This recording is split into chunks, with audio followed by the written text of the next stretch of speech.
in order for us to progress into teaching our own dogs, right now, you are not just pet parents, okay?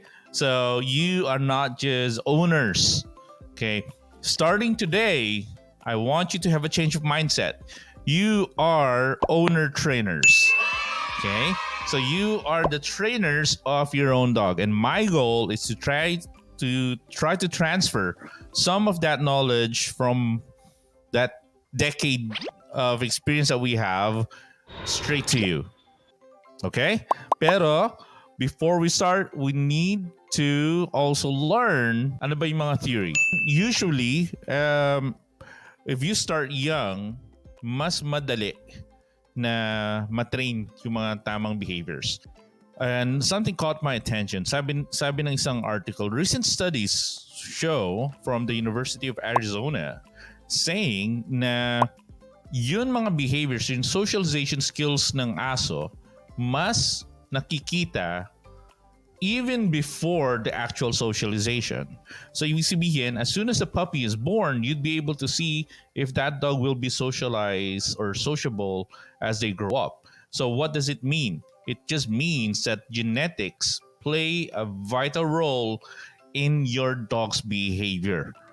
So sabi nga, the fruit does not fall off too far from the tree. And according to the study then, even before the human interaction or actual socialization, naituturo na, or maybe the dog already has that in him, maybe from the litter mates, interaction with the litter mates, and yun interaction niya even inside the womb. I'm guessing it's almost the same thing with humans. So first off, that we have to legit concern sa karamihan ng mga pet parents is yung socialization and vaccination. All right, how dogs learn. A dog learns from the consequences of his actions, whether the action pays off for the dog or whether it doesn't. Something will still be learned. This education will occur regardless of our involvement. So what does that mean? Ang ibig sabihin nito, whether intentional or not, whether you intend to teach a particular behavior or not, the dog's already learning.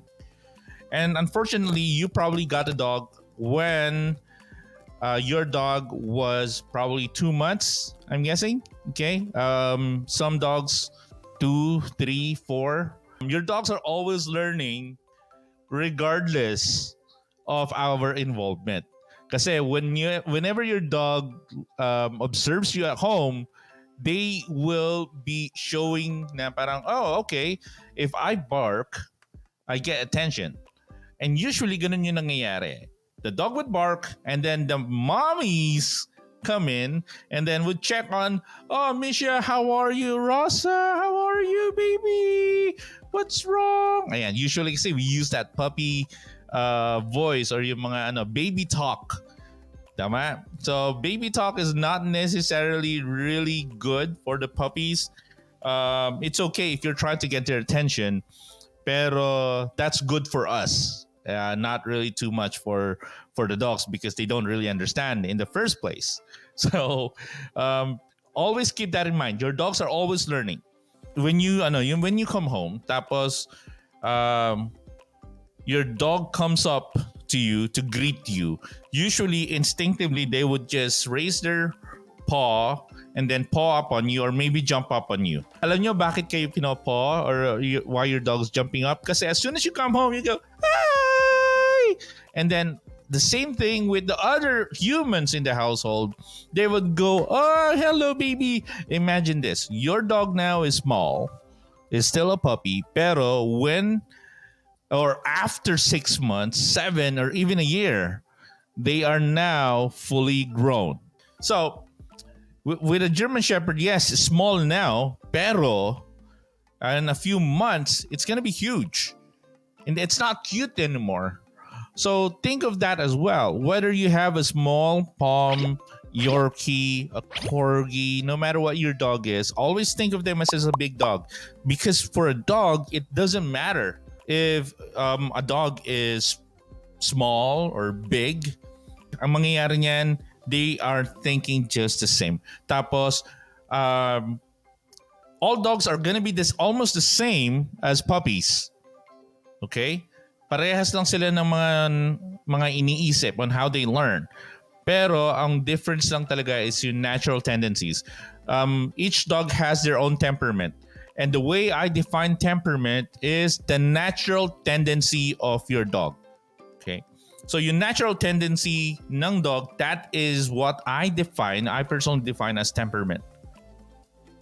So ibig sabihin, if you have a golden retriever, from the name itself, retriever, mas mataas ang chance niyang mag-retrieve than the other dogs. If you have a German Shepherd, mas mataas ang chance niya na mag-guard or even herd.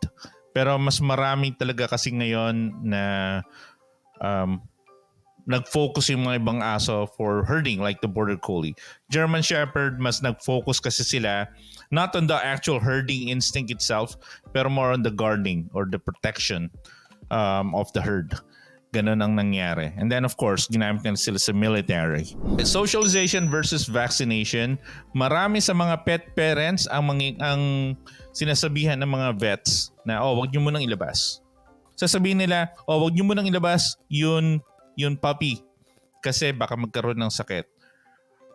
Well, kung hindi nyo siya ilalabas, the dog never really gets socialized. Though, meron mga dogs na kahit hindi nyo ilabas, sociable na sila. Again, genetics, pinanganak na silang ganun.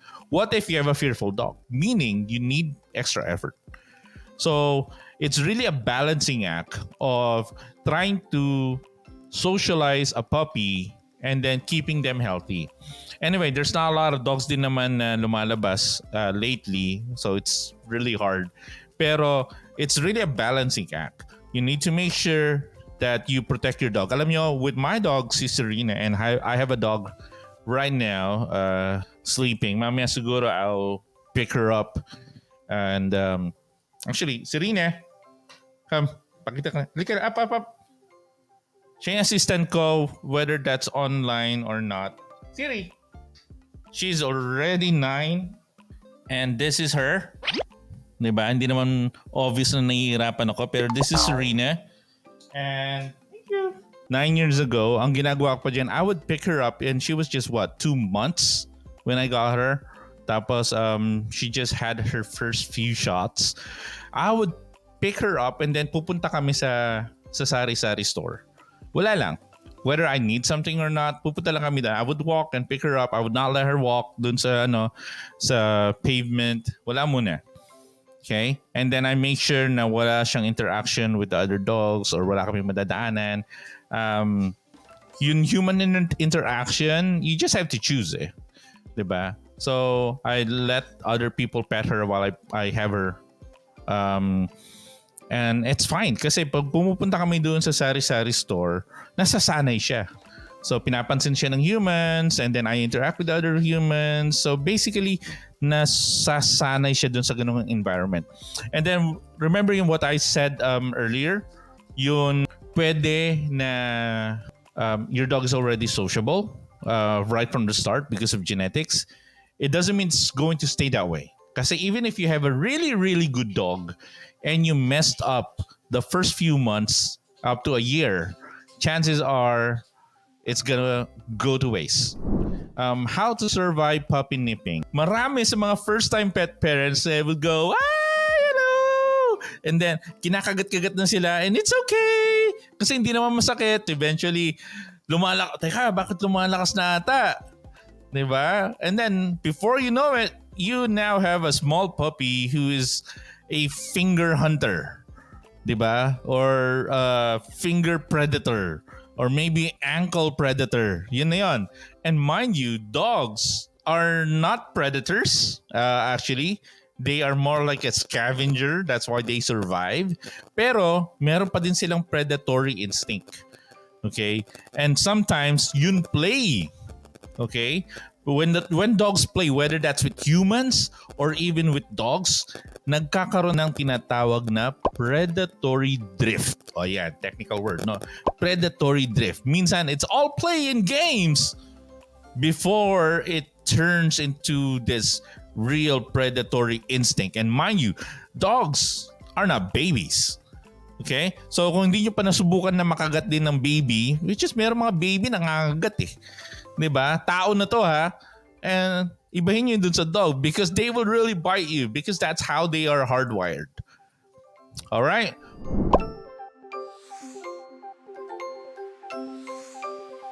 I gave this advice to use a shaker can. So it's just any can that you can fill in with coins or maybe pebbles just to create a rattling noise.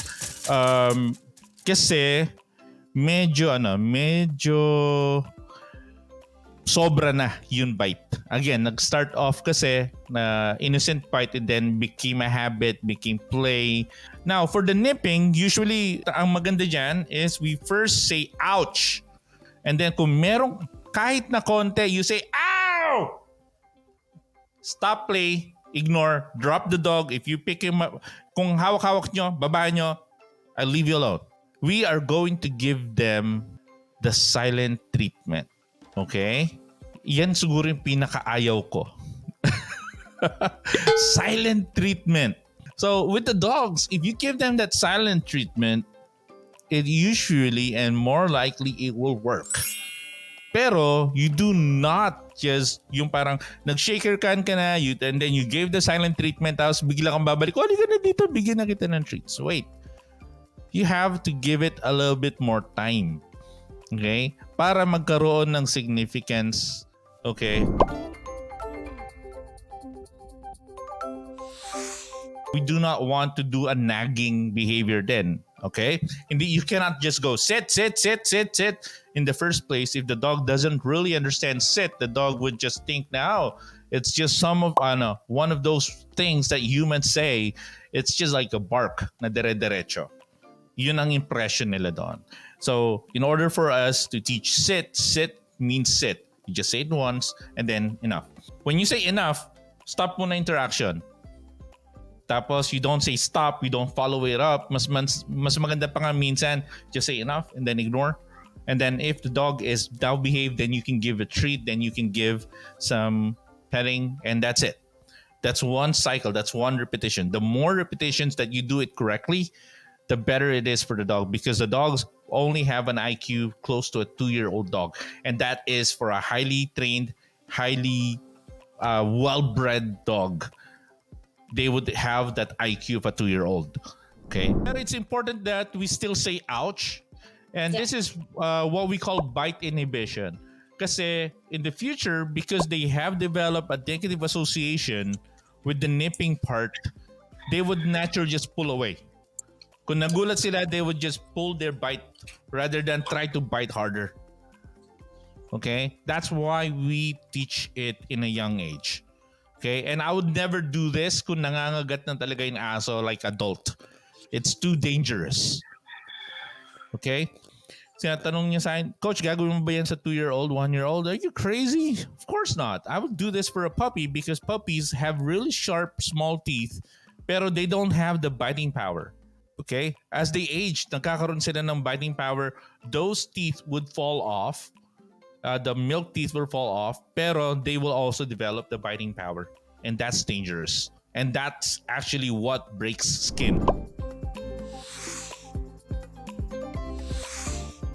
Point natin is if it's part of your body, let's say your clothes, your shoes, ang susunod na gagawin natin is to put them on a leash. Okay, that's another thing. All dogs now, lahat ng mga dogs enrolled in this class, you would have to use a house line. What is a house line? That's probably 1 foot to 2 feet leash. Tapos lagi nakasuot sa kanila 24/7. So, coach, para saan yan? Well, yung house leash na to, that's the dog's hand because they don't have hands, right? So, they don't have hands. So, what you want is to give them a hand, which is yun house leash. They will always be wearing that 24/7 during the duration of the training period. Okay? So, let's say na nagninip siya ng finger or nagninip siya ng ankle or ng shoe or any part of your clothing, you're going to grab the house leash and then pull them away. It's either 1, they get tied in a corner, or 2, they go straight into their crate. In order for the dog to develop a soft mouth, aaray tayo. And then, pag umaaray tayo, what we want is, yung aso is, maintindihan nila, okay, pag kumagat ako, ito yung consequence. Kung kumagat ako ng ibang part ng body ng isang human, we want them to understand na yung clothing is part of the human skin. Tapos, susunod is, well, yun dun sa crate na sinasabi ko, I would advise everybody to give their dog a crate. At least ito yung safe space kasi ng isang aso. Okay? So, yun hindi sila pwedeng mabother. The crate would serve as the dog's crib. Okay? At least you're sure na you're not giving too much freedom too soon. Because if you give too much freedom too soon to a puppy, they will abuse that. Why? Because they don't know. Another thing for us to build for the first week is focus. And how do we do that? Well, as simple as hand feeding. Coach, ano ba yun? Forever na ba yun na hand feed natin sila? No. During the duration of the training period or until we achieve the behavior that we want. Simple. Get the cup. Tapos, you keep your dog's food bowl and then you hand feed them isa-isa. Okay?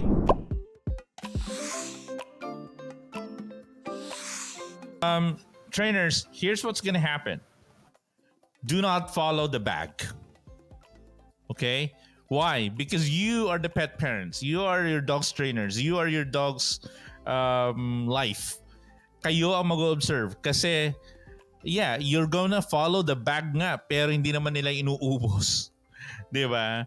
And then, or maybe sobrang takaw naman. Meron mga ibang dogs na sobrang takaw. Diba? You already gave a full cup or one and a half and then two. Nauubos pa din. Well, you are the pet parent. You decide. Am I giving too much? Tumataba ba siya? Sobra? Bilog na bilog ba yung tiyan? Or do I want them to be a little bit more lean? Pero kung matakaw sila and na-develop na yung food drive nila, then you can use that to your advantage. Kaya mas lamang kung food-driven yung aso. Mas madali yung food kaysa yung magbibigay ka ng toy na hagis mo, chances are hindi niya pa isosoli yung toy mo pag bumalik. So, it's best that you hand feed them and then try to have a good guess how much talaga yung kaya niyang ubusin. Just follow yun kung meron na hinahaluan nyo ng raw, that's okay. Pero again, you want to control because during this training for the next few weeks, it's very important na ma-develop muna natin yun food drive nila. Okay? Avoid sa mga shops na naka-expose na ang mga matagal yung bag. So, pet parents, wag kayong bibili ng mga tingi-tingi ha. Not the retail one. It's more expensive kasi if you get the small bag closed. Pero it's fresh then. Kasi yung mga nakikita and then try to educate the other pet parents na rin na kung meron kayong kilalang bumibili sila doon sa mga poultry shops, sa mga pet stores na gano'n, that they scoop it up, you don't know how long that food has been there and exposed. Meron kasing expiry date yan. Usually it's just 18 months from the date of production. Let's say a fresh lot or dog food was created today. 18 months. Expired na yan. Okay? Potty training. Let's talk about potty training. General rule is really simple. Coach, how simple is it? Kung tutusin, potty training is super hard. So this is the new puppy daily schedule na sisimulan natin. Okay? All right. So this is a new puppy daily schedule. Every hour, take your dog to their designated potty area. Every hour, regardless of what you're doing. Every hour, dalhin nyo siya doon. And then as your dog gets better, every 2 hours. Kailangan kasi ma-plot nyo at malaman nyo kung anong oras siya nagwiwiwi or nagpapati. Pag nasanay na siya dun sa every 2 hours, then you increase that to every 3 hours. Like, siguro I have my dog here, di ba? Right after our class, we're gonna go for potty break. Okay? So, and she's already 9. Okay? So, we do it every 2 hours, maximum 3 or 4. Okay? Kaya nga, kawawa yung mga dog na walang kasama sa bahay. They have to wait for 8 hours, 9 hours. And chances are they will soil themselves.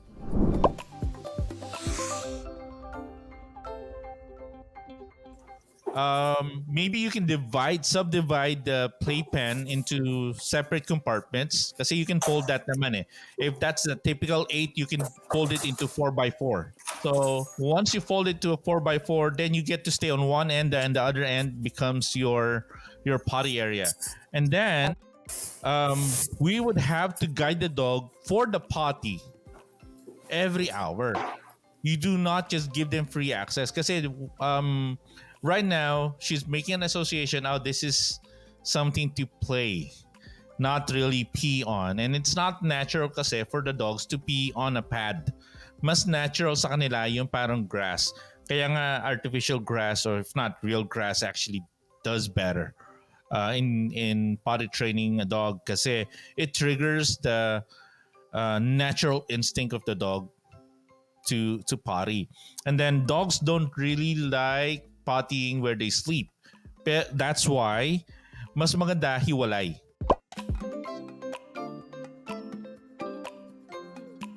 Magandang starting point, since we're talking about potty, is when your dog is sleeping, wake them up. Bring them to their potty area. Chances are, as soon as they wake up, kasi they would have this urge to pee. Okay, especially after a long nap, they have this urge to pee. So overnight, ganun din. Kaya nga minsan, if you can wake up earlier than your dog, then you wake up, let's go pee. So mag-iinat-inat pa yan, and the first thing that they're going to do is pee or potty. And at that point, you now have 1 or 2 window that you can interact with them inside the house without worrying that, oh, they might pee. Pero again, chances are more water in, more water out. Pero ngayon, pansin ko, even with the dogs here, they don't drink as much because it's colder, it's raining. Pero you're right, don't take your dog out kasi it's been raining lately. They might get sick. Maganda talaga is you have this separate pee area.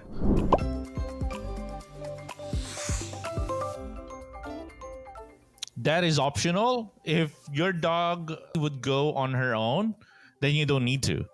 Pero if she is lost and go potty and she's going to the kitchen or go somewhere else, then it's best that you use the house leash. And then yung house leash, kahit ngat-ngatin nila, it's fine. It's doing its purpose. Nasasanay silang merong collar. So use the cheapest. Tapos, saka nyo natanggalin if you have that confidence in your dog already. Okay? Susunod, obedience. 3 things ang motivation ng isang aso. So 3 things ang kailangan ng isang aso for them to be motivated to follow you. 1, food. They need food. Ito yung parang allowance nila. Okay? So the reason that we're doing everything is because we need to pay the bills. So ito yung motivation natin no matter what your profession is. So yung dogs, ano ba yung profession nila? Well, they are pets. So they don't really have a profession. Pero we're going to give them a job. Okay? So we're going to give them a job. What's that job? Follow me and you get rewarded. Ano ba yung reward? 1 is food. Ito yung pinaka number 1. So if you have a puppy that is food motivated, then it's gonna be easy. Another type of reward is toys. So kung mahilig sa toys yung dog mo, then it's also gonna be used for motivating your dog to follow you. 3, praise. Saying yes. Saying good boy, good girl, good dog. Mga ganyan, that's already a reward. Pero hindi siya ganun ka-powerful. Ang pinaka-powerful talaga is food and toy. Okay? Meron pang pang-apat. Coach, ano yung pang-apat na yan? The 4th one is a life reward. Ano yung life reward na yan? They want to be cuddled. They want to be with you. They probably want to be on top of the bed with you or on the couch, wherever you are. So it's very important na we use that as well. Okay? How big is the reward that we're giving? Ito, meron akong reward pouch dito. Pero it's super small lang. Depending on how big your dog is, you're just going to give them, okay? And so, a really small piece of treat lang, and every time na tama yung ginagawa niya, you're going to say yes and then hand over. Okay? Now, how big? Dapat yung treat, as soon as they take it, takes 1 or 2 seconds. Okay, where's the next? Kung masyadong matagal ang kanilang pag-chew, you're giving something that is taking too much time to chew and it's not gonna be a perfect size or maybe not the perfect treat for dog training. Kailangan isang chew, two, chew, and that's it. Okay, wow, I like that. Where's more? Diba? I want more. Now, if you do that correctly, then you can start training. Yan yung tamang pagbigay ng treat. And when you're giving a treat, pag magbibigay kayo ng treat, pangit pag ganito. Okay? Mas maganda. So, pag maghahawak tayo ng treat, pwedeng ganyan kung sanay na sila. Pero kung nagngangat-ngat yung puppy nyo, and because they will try to aim for this one, I do not recommend. What I recommend is holding the treat in between your palm by your thumb. Okay? So, natatakpan lang ngayon, pero I hold it this way. Tapos, if I'm going to give the treat, I will open my palm and then release. So, ayan. I will open my palm, yes, and then give a treat. Okay? Dapat dito para hindi kayo mangat-ngat.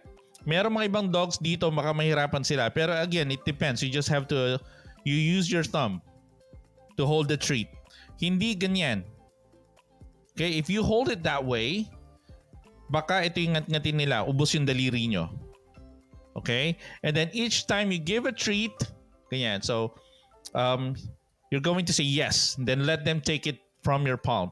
Dapat masanay sila. Kaya ngayon, activity din natin, your homework nyo na hand feeding, ganito yon. You're gonna be holding the treat and then ganito yung pagbibigay ng treat. Okay? Ayan. So I'm moving a little bit farther back. Mas maganda when you're having your training session, meron kayong training pouch. Okay? Now, training pouch, you can just order this in Lazada, in Shopee, or anywhere. You can even buy this off in pet stores. Tapos, depende doon sa treat na gusto ng aso nyo, have it ready. Okay? And then, meron din kayong dalang favorite toy. For Serena and I, we love playing the game of tug. Okay? Siri, come. Usually, ito yung pag magsisimula pa kami ng session, we always start with a game. Yes! Okay? Just to hype up a little bit of that energy. So, kaya yung sinasabi nyo na parang your dog loves to bite or play tug the towels. So, get an appropriate toy and then exchange that from the towel to a tug rope or a bite toy. This is actually a professional grade bite toy. Yes! So ito talaga yung pinapakagat sa mga canine attack dogs or most dogs din naman na mahilig magbite. So as you can see, Serena, by the way, is a golden retriever and she is 9 years old. Yeah! So medyo nag-white na. We have been through a lot. She has been my trick dog since the early part of my career. So, nagsimula kay Sophie, which is our Labrador, and then 1 year and a half after, when she was 6 months, she learned all the basics, and I have been training her since then. Okay? So, tapos na yung warm-up namin. We're now gonna be using our treats. And papakita ko lang sa inyo. The way I want to hold my treats is I use my other hand to store enough treats na pwede kong hawakan. All right? And I'm going to be using my other hand to hold the treat. So to start the dog training muna, and when you say dog training, it's really about the play. Okay? You're actually playing with your dog. Sisimulan natin palagi, kahit na expert na si Serena, we always start with charging the marker or clicker. Meron tayong clicker, pero mamaya papakita ko sa inyo. And I think clicker. This is a clicker. It produces a clicking sound. Pero I'm not gonna be using this kasi mas advanced yun. Baka malito lang kayo. Pero I'm still gonna be using my voice, and I'm gonna go yes, and then give a treat. All right, so tatandaan, this is a system. We say yes first, and then we give a treat. Mga 3 beses ko siguro gagawin to. Yes, and then give a treat. How do I know my dog wants to listen to me? Yung focus niya, nakatingin siya. Yes. At handa siyang makipaglaro. Okay? So, hey, you ready? You ready? What's that? What's that? What's that? What's that? What's that? Okay. All right.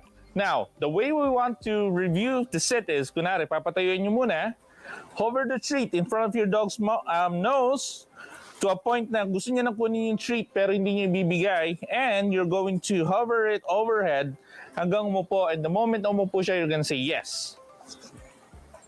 Okay? Coach, paano po kung ayaw niya dun sa treat niya? Then, find something else that would motivate your dog. Most motivated dogs would listen naman. And then sit is something natural that most dogs would do, pero unless you really teach it step by step and then break it down into small sequences, then it might be hard for your dog. So ulitin ko. Okay? Sa likod, sit, raising up, yes. Sa side, kabilang side tayo. Raising up, overhead, yes. Okay. Now, we say sit. Hindi naman kailangan na sit kaagad sasabihin nyo. We only give the treat or the verbal command pag sigurado na natin na sumusunod na yung aso. So, I'm gonna ask for a sit, pero look. And usually I let them follow my hand. Come. Yes. Yeah, medyo maaraw na, so good job. Yes. It's very important that you allow your dog or let your dog learn to follow your hand. Yes. Kung tutusin, ito pa lang. Pag sumusunod na yung aso mo sa ganitong command, yes. Yes. You know your dog is really interested. Yes. Maganda kasing example din to. Pag nasanay na kayo, notice my hands are always near my chest kasi at least while I have a bigger dog. Pero sit. If I have a smaller dog din naman, I always still will keep my hands close to my chest, back close to my face minsan if I want my dog to be looking at me. Pero maganda din kasi na masanay yung dog nyo na nagpa-follow ng hand nyo. Like this. Come. Yes. Reward. Yan. Alright. So I'm gonna be switching hands again. Come. Yes. So ito yung magiging result na pag nasanay na yung aso nyo sumusunod.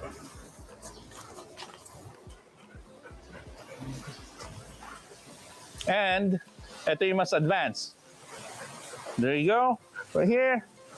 There you go. You can do a weave. Para kayo sumasayaw, syempre.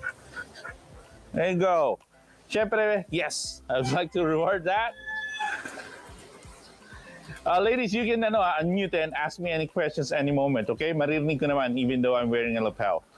Alright? So, kahit hindi ko kayo nakikita or hindi nyo nakikita yung sarili nyo, pwede nyong i-unmute yung sarili nyo and then ask me a question, okay?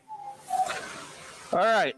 Now, from this following ng hand, doon nyo pwedeng ituro yung mga magandang trick katulad ng spin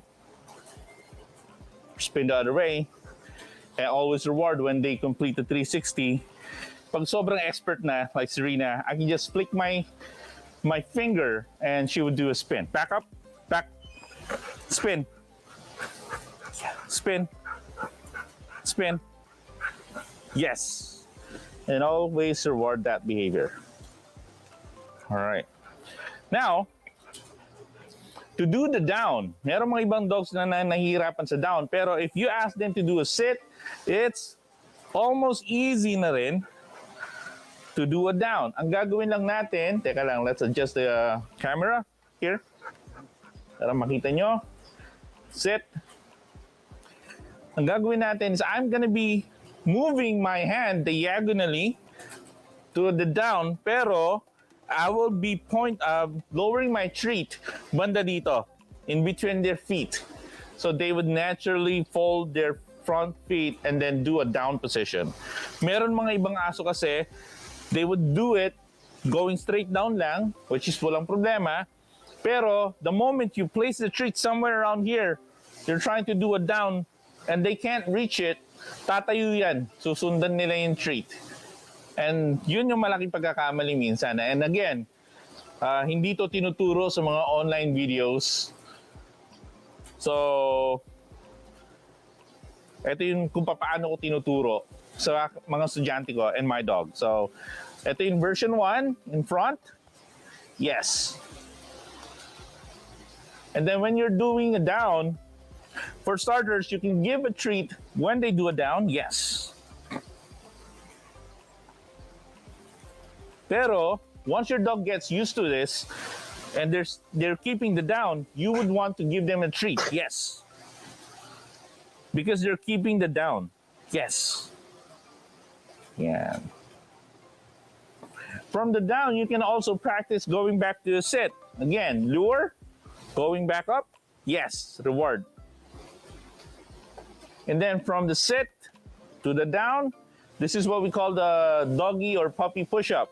Down and sit. You lure. And then you can also do a stand. Stand. Yes. All right. Yeah, that's a quick review. Yes. Okay. Let's try that one more time. Okay. So from the standing position, back. Pinakamadali kasi from the sit. Pero pwede rin naman from the standing, pwede rin diretso down. Pansinin nyo, front feet muna yung bababa before the hind. Yes. Come. Now, mas madali if I do a sit muna and then do a down. Yes. Okay? Pero pag nasanay na yung aso nyo, kahit na ano pa yung mauna, as long as they follow the lure, down. Yes. Yes. There you go. Good girl. Stay. Susunod na pag-uusapan natin next week is really focusing on fine-tuning some of the behaviors that we discussed today. Pero in terms of basic obedience, susunod yan kasi yung leave it at saka stay. Okay? So again, homework, sit and down, upload kayo at least 30 seconds or your training, regular training day, do 15 minutes a day at least. Okay? For the next week, and then we'll follow up on our next session. I will see you on the next one. All right. Bye, everybody.